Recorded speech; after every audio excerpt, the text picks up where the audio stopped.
AITA for removing the bedroom lock after my husband ignored a family emergency? Background about my husband. He stays up late at night and has to wake up early to go to work. So when he gets home at 5, he has to get his 2 hours nap so he could both make up for lack of sleep and also be ready to stay up late to play with his console. He values his sleep and has one rule in the house that he enforces strictly, which is to not be interrupted while sleeping. He literally put a sign on the bedroom door saying "Do not wake it up under any circumstances, just no, unless someone's hurt or dead though." In this case he said he still wouldn't be of much help anyway. The kids and I would sometimes wake him up but for serious reasons.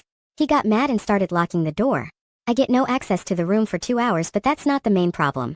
This past Tuesday my 3-year-old son had hot oil spill on his hand while his 14-year-old sister was cooking. I heard him scream and saw that the oil was covering his hand and half of his arm. I brought the first aid kit but he was in so much pain and his skin looked really bad. I rushed to wake my husband up. I kept knocking but got no response, so I tried to open it but it was locked. I spent a while between knocking on the door, he had his phone turned off, and getting dressed after my daughter asked the neighbor to drive us to the hospital. I couldn't waste more time cause my son was crying.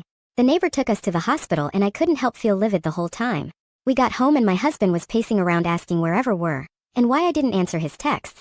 I blew up on him after I showed him our son's injury, and told him that I pounded on the door to wake him up but he said had his earbuds on and didn't hear a thing. I called him reckless and neglectful for ignoring a family emergency.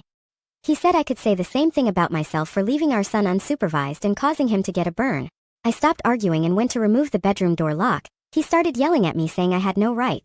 I refused to respond. I just walked off to calm down.